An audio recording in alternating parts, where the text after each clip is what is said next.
Legendary status. Vic XL, Sam Pisa, aka TF.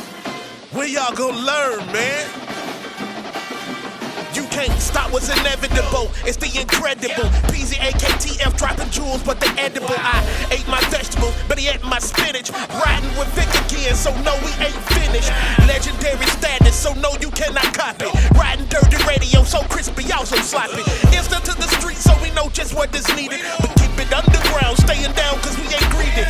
This is where you find what is popping for the culture, where we keeping it all fresh and stay away from all the vultures. No scavengers here, just keeping it real. Vic got it out the mud, but it's still so clear. So sit back, relax, and just let us lead you. If you trolling for no reason, then we don't need you. It's Vic XL, he can't be stopped. Riding dirty forever, the home of real hip hop. Ride dirty, dog, y'all can't harm. I'm living fly in the sky with the stars. Ride dirty, ride dirty, ride dirty, ride dirty. Ride dirty, dog, y'all can't harm. I'm living fly in the sky with the stars. Ride dirty, ride dirty, ride dirty, ride dirty.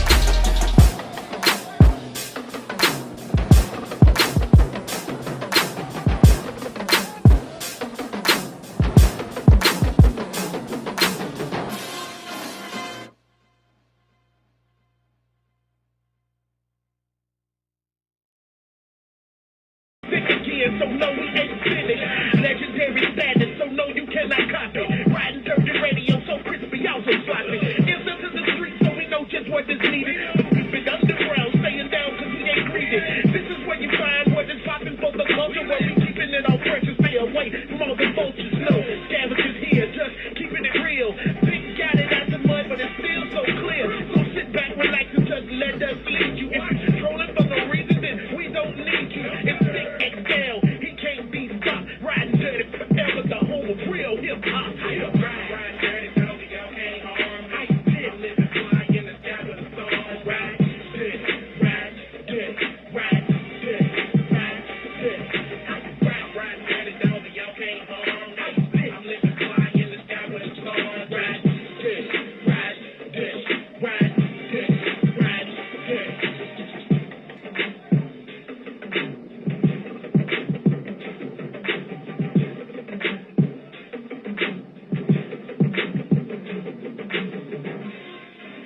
What up, what up, what up, what up, what up, what up, what up, what up, what up, world? It's your boy Vic XL. This is the Riding Dirty Show, where we bridge the gap between hip hop and everyday life, man. One time for the good people over at WRFG 89.3 FM. Be sure to check us out every Thursday night, Friday morning from 3 a.m. to 6 a.m. One time for the good people over at Ride 95. Be sure to check us out daily at 10 p.m. over at Ride 95 internet radio station. And one time for all the streaming sites that carry the Riding Dirty Show and play back our interviews, whether it's iTunes, Spotify, whether it's Audio Mac, SoundCloud, YouTube, Log Talk, Messy FM. Over 15 sites we're streaming on. So go to your favorite streaming site and type in Riding Dirty Radio and check out the new when it comes to these voices and these interviews. All right? Also, man, make sure y'all follow me on YouTube. Check out our YouTube channel. Please follow our YouTube channel at Riding Dirty TV. RIDINDURTY TV. And follow us on all other forms of social media, Instagram, TikTok, and Facebook at Riding Dirty Radio. All right, now you know this is the platform we allow artists the opportunity to talk the talk and walk the walk. This is the platform we allow you to come tell us how you're changing the world, how you're making a difference in our community, whether it's through arts, entertainment. This is the platform for you to come on and just speak your ish. All right? One time for everybody checking us out right now on Facebook Live. But tonight is no different than any other night on the Riding Dirty Show. So, welcome to the Riding Dirty platform. Artist, Jamaal Marvel. All right? Jamaal Marvel, what it do? How you doing, man? Man, I am maintaining. Can I get you to come a little closer to your phone? It sounds like you are far away from your phone. Is this better right here? That's a little better. All right, man, I got to start out by saying salute to you. I'm very humbled for you to come on the show, speak to the the listeners and our family. I don't like to call anyone fans, to listen, to check out and speak to the listeners of the show, the family of the show. Very welcome and very humbled to have you on the platform. I don't know why I'm tongue-tied tonight. But thank you so much for having me, man. I'm humbled to be here as well, man. I'm excited. All right, so look, man, let's get into it. First and foremost, let the world know where Jamaal Marvel is from. So I'm calling from, Arkansas at the moment, but I am from Virginia. That is, where I rap. That's where I was raised at. So VA is my state. Okay, so you're in Arkansas now, but you are a VA native. First, let's talk about VA. What was it like growing up in VA for you? Man, it was country. Yeah, I grew up in the country portions of VA, about 45 minutes to an hour inland from Norfolk area, in a small town called Capron. If you know Nat Turner, it's the same town in which that happened. So big country, middle of nowhere type of upbringing. Okay, all right. When did you realize that you had a talent to pursue this business we call music? That's interesting. Having a talent, when I realized I had a talent to pursue music or just art in general, that didn't come until I was an adult, right? I always grew up singing. I sung everywhere, and sometimes in church, but mostly outside to the trees and the bears that was listening. But I was pretty shy, so I didn't do a lot of singing in front of people. It wasn't until I became an adult, I was about 20 years old, and I had some friends of mine that did music, that sung, and they were always, really loud and proud about their art. And I was just kind of tagging along because I just wanted to be associated with it. And they kind of found out that I could sing, and then I started singing on their tracks. And once I got a sample of performing and honestly really getting outside validation first, that kind of built my confidence in myself. And from there, it's just been going up and up and up. All right. Now, you say you were an adult, but as a child, did you grow up in a musical household? Did you grow up listening to a lot of music? I did. So, I grew up in a really Christian home. My mom was Seventh-day Adventist. My grandparents were, Pentecostal. My dad's side of the family was Baptist. So a lot of religion, Kirk Franklin, things like that. And in all honesty, R&B and rap and hip-hop and other forms of music, for the most part in the house, wasn't really, kind of frowned upon on listening to. Other than like oldies, like 70s, 60s, things like that. But anything that was modern, 2000s time period,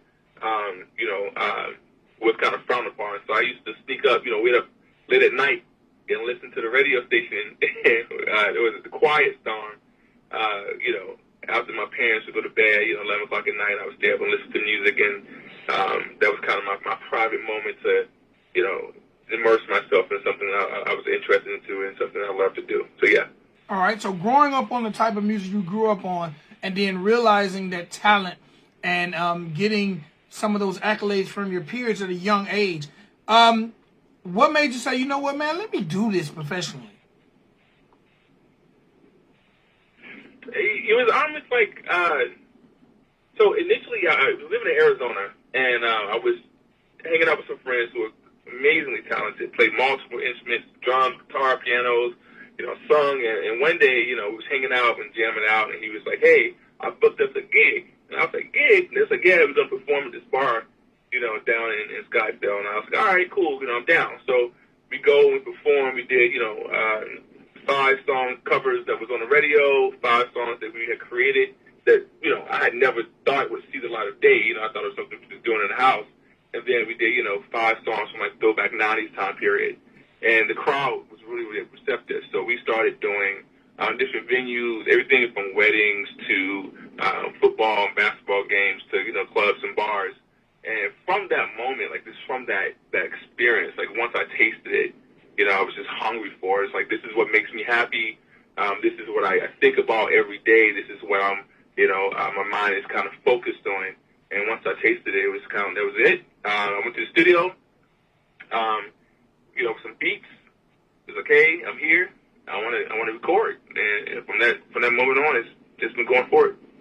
All right, now, what was it? Because when I was checking out your bio actually lists you as you're like a Renaissance man. You're a little bit of everything. Your bio lists you as a singer, songwriter, rapper, producer. All right, so that's 4 titles. There's 4 titles under your belt. First and foremost, which aspect did you jump into first? Singing, 100%. I've been singing. Even if I wasn't singing in front of people, I was singing. From 5, 6 years old, I was singing. That was definitely my first love. And in actuality, everything else that I do now really came out of necessity. When I was living in Idaho, in Boise, my friends came around. We was hanging out, and he dropped a program. I left my laptop over his room, and he dropped a program onto my computer, Fruity Loops. He's like, hey, you should start trying to make beats, because he was a producer. And I was like, well, that's not what I do, right? Got bored one day, started messing around, and when he moved away, I didn't have anybody who could really make beats, and I had these ideas and sounds I wanted to get out, and there was nobody else around, so it was like, well, I got to figure out how to do this myself. So I learned how to make beats out of necessity. Same thing we came with rapping. I joined a group called Half Black, where I formed a group called Half Black, 2 black guys, 2 white guys, so that's why we called it Half Black. But it was a hodgepodge of different types of music. We had a rapper from Chicago. We had a EDM producer. I was the pop R&B singer. We had a reggae rock guitarist. And after working with them and getting used to hearing, having that rap portion of the song, and we kind of, stepping our separate ways, I was missing that because it became part of my aesthetic. So just like, I needed to create, because that's why, I needed to fill that void, it's the same thing when it came to rap. I didn't know anyone. So it was like, I want to have somebody rap on this song who sounds this way, in this style, and I don't know anyone, so I guess I got to learn how to do it myself. So that's kind of how that came about. Okay. All right, now, you start doing a lot out of necessity. Now, a lot of people in this music business who actually start out with a talent, whether it's to rap or sing, and they end up making beats because they never found a producer that could cater to their style. Now, for you, when you mention singing, songwriting, producing, and rapping, which one are you more fond of? It's so funny you ask that question. Now it's kind of hard to separate it, right? Because, it's become so much, so part of who I am. Sometimes I sit down and it's like, man, all I want to do is make a beat. Sometimes I sit down, it's like, all I want to do is write, all I want to do is sing. So, honestly, I can't really pick between them, because I love doing all of them equally. I love rapping. I love playing my vocal tones. It's almost like, I've been singing for so long, so harmonies and things like that come really natural. So rapping is a little newer, but I'm like, man, how do I harmonize while rapping? How is that, a thing? So it's like this exciting new world as well too. So I can't really pick one. I truly enjoy all of it equally. Whatever my spirit is calling for in that moment is what I love doing the most. All right, no doubt. Now, you mentioned being in a group that featured 4 members, and y'all all brought different type of talents and different styles to the table. How did the group work out for you, and what caused the group to disband? Man, so it was a great time in life. I ran across a coworker who worked with somebody else who was like, hey, I know this guy who makes beats. And I said, we should link up. We should jam out. So, I went over to his spot, and, we was jamming out. We was living in the dorms then. And, he did EDM. So it's a different style of music, different style of, genre for myself. But, I like pop. Yeah, I like EDM. So I was like, this is cool. And then one of his coworkers played guitar. He was a reggae rock guitarist. And while we was waiting, right before we started actually kind of, jamming out, they went out to the smoke pit, and there happened to be a guy out there from Chicago. We started chatting. He rapped. He was like, well, we just drinking some beers and jamming. You want to come through and jam out? And, we just started jamming. We was jamming, making music, whatever. Woke up the next day and we was like, got drunk. And we was like, what did we create? And we hit play. We recorded, and everything. And we played back what we had recorded. And we was like, man, like, what is this sound? Right? It was like so different from anything we had heard because it was so many genres fused into one. And from there, we was like, we got something special. Let's rock with it. So we started, recording more music, more songs. We was performing out in South Korea, touring in Busan and Seoul, places like that a lot. And then we did that for about a year and a half, and then we just all moved. I moved back to America. One of the guys stayed in Korea, another person moved to Miami. So really, it was just the distance that kind of, broke up the group. And it's not really officially broken up. It's more like we don't really create new material at the moment. But, we still in contact with, still really good friends. Okay. All right, now, you've mentioned being from Virginia, but you've mentioned other areas. What's the deal with all the traveling? So I'm active duty Air Force. So, really my whole life, like every 2 years, I kind of moved to a different location, 2 to 3 years. So that's why I do a lot of moving. Okay, all right. Now, being in the Air Force and pursuing the music business, do you foresee the music business putting you in a position that you leave the Air Force, or you going to always continue to do both? And before you even answer that, thank you for your service. No problem.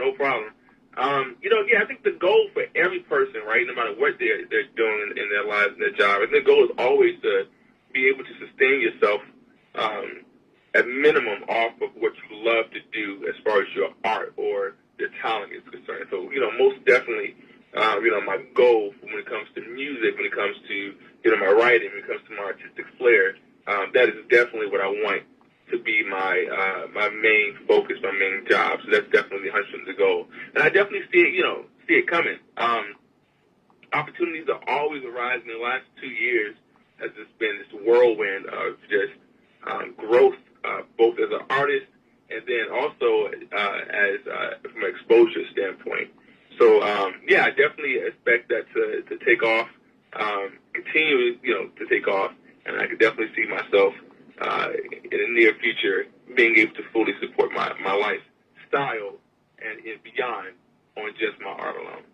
All right, now I noticed when I was checking out your bio that you actually done work with one of our former guests, TC versus Chance. What was that like, and how did you guys link up?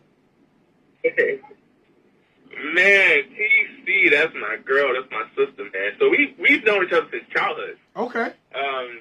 So our parents both went to church together, with Seventh-day Adventists, and that crew, that little group of parents, children, we all hung out a lot, and we all stayed in contact over the years, and one day TC hit me up, and she's like, I got this track I want you on, check it out, see what you think about it.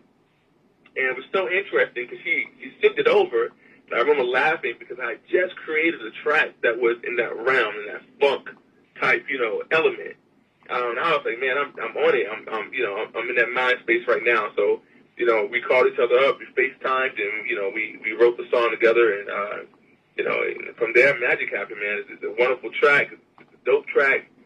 Definitely a classic. Everybody loves it. I love it. So, yeah, that's how it came about. All right, now, you're about to drop your third project at the end of this month. But let's talk a little bit about your first two projects. What were the name of those projects, and how were they received by the people? So the very first project I did was called Love and Imperfections, right? That was my, I guess my born day, I guess you could say. My very first project. I didn't really know what I was doing in the studio, just being honest. But I knew I wanted to create, and I knew I wanted to release something that had so many ideas that I wanted to put out. So I went to the studio, and I put my heart into that album. The album was definitely really special to me, even though it's not the top tier of my craft. I was still learning myself and learning my sound. But it has a lot of great songs on it. And it's very special to me because I have a lot of interludes and stuff from family and friends. And it just, it represents the beginning of greatness. Okay. Beginning of my journey. So it always will have a special spot, in my heart. And then from there, after that, that's when I moved to Korea and I joined the Half Black group, and we released the album as a group called Evolution. And from the experience of working with that group, I was already exposed to multiple genres, but like I said, from actually physically doing multiple genres, I got to add EDM as being part of my repertoire. Like, that's what I do. I do EDM as well, you know what I'm saying? Mm-hmm. So after, adding all those sounds to my artistry and who I was, it changed me. It changed the way I sing. It changed the way in which I view and I heard music. It changed the way in which I pieced together my beats, or just the vocal melodies, or just the vocal flow of a song, or just the flow of the track in itself, or the lyrics. It changed all of it. So the next solo album I created was called Tales of a Fool, Volume 1. And that truly was, I would say, the first album of me knowing who I was as an artist. I had experience. I had been touring. That was truly my quote unquote coming out track, or coming out album. All right, now you've been a lot of places, especially being in the Air Force. Like, have the different places you've traveled to, basically, can we hear those sounds in your music? Like, because being a person who's been so many places, going somewhere every 2 years, relocating, you have to adapt to different musical sounds. Have that affected the way you create? Oh, 100%. 100%. Because, whatever culture you're part of, being, it's not even just like overseas, like even in the States, right? Living in Arizona is a different style, different energy, it's a different time, than when I, was living in Missouri. It's a different time than when I was living in Seoul. It's a different style of, type of music, the way that people react to stuff. I think the biggest effect that I had from traveling to different places was probably in South Korea, because I lived there the longest. But one thing I realized, out there, I remember being in the club one night. It's an EDM club.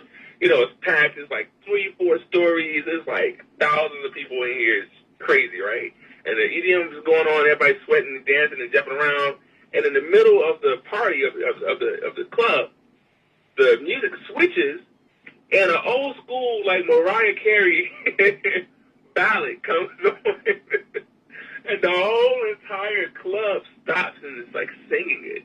And I'm sitting here like, what just happened? Like, what's going on? You know what I'm saying? And it kind of, being around, that experience, not just that experience, but multiple experiences like that, I realized that music is, people are so big on being on trend, right? What's happening today, what's happening now. But I realized that if you have something, if you have a sound, if you have a song that resonates, it's truly timeless, right? So that music in itself is truly timeless. So instead of trying to be on trend, I could just create. You feel me? Yes, no doubt. All right, now, I mentioned the joint you did, Saturday Night Lights with TC. Man, what was it like seeing yourself on BET? That was an experience, man. It was kind of surreal, to be honest. When she was telling me what was happening, I was like, oh, okay, that's cool, right, initially. And then as the date got closer and closer, I was like, wait, like BET? Like what I watched, I used to watch as a kid? Like, we on that? It was just a great experience, man. And I don't know, it was just more fuel to keep doing what I'm doing now, which is pushing out music. It was definitely a box, a goal that I didn't even, place for myself that I achieved, and it really just the bar higher for my future goals. It definitely helped cause me to think larger versus on more of a smaller scale. So, yeah. Okay. All right, now, the name Jamaal Marvel, man, that sounds like a superhero. How did that name come about? Well, first of all, I'm a nerd. I'm a writer as well, right? So I do music, but I also write. I'm working on. I write in 3 different universities. I'm working on about 4 books right now that should start being released next year. One of the book series is also called Tales of a Fool. So the album that I released in 2020 is called Tales of a Fool, and the album that I'm about to release, that I'm working on now, and the EP and stuff is coming out, is also called Tales of a Fool. So it's Tales of a Fool, Stormfront for this new one. So that's the series, the music series in which I'm working on is Tales of a Fool. I'm also working on a book series called Tales of a Fool. So writing is very, very, very much a core of who I am. And you can hear it in the way in which I write my lyrics for my music as well too, because words carry so much power. A single word, well placed, can be, extremely potent in the reaction to the reader or the listener. And I think my writing ability kind of falls into that. So saying that, some of my heroes, one of my heroes is Stan Lee. Mm-hmm. So I grew up idolizing Stan Lee. I got to meet him actually about 4 or 5 years ago, and woof, man, I turned into a 12-year-old schoolgirl. But that definitely played a huge part into my actual name, because I wanted to give homage to everything that was what I did, which music and writing were 2 things in which I did. And at the same time, I didn't want to lose myself either. So my middle name is Jamaal.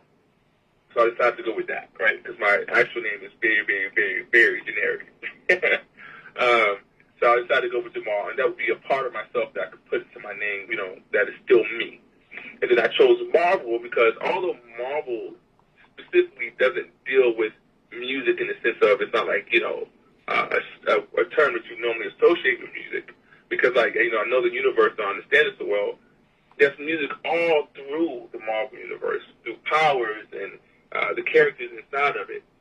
So I figured just using that term, I am both paying homage to the music that inspired me, from the video games to the soundtrack of OTSs that I listen to the actual Marvel universe, or not, the comic universe that I love so much too. And it's not just comic books as well. Comic books, anime, just the whole creative, sci-fi fantasy, that whole entire realm of thinking is something that I akin to. So that played a part into my name. The name wasn't just supposed to be for music. It was supposed to be for everything that I wanted to represent as a brand. Okay.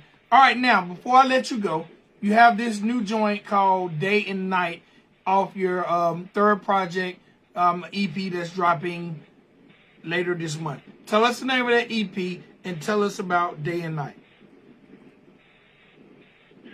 Definitely, most definitely. So the EP drops the 30th of this month. It's called Tales of a Fool, Stormfront. So it's Tales of a Fool, Stormfront. And the single, Day and Night, man. So I have a lot of music. I make a lot of music. like I'm backlogged in, how much music I make. And Day and Night kind of came about, like it wasn't supposed to be created. I was supposed to, use some of the music, some of the beats already kind of written. And, I was sitting on the computer and I was like, man, I want to create something. My creativity is pinging. I need to create. So I sat down and I made the beat, and I was like, man, I have to use this. This is something special. So, Day and Night, the concept of it is, we all go through stuff, right? Every day, we're always going through, life in general.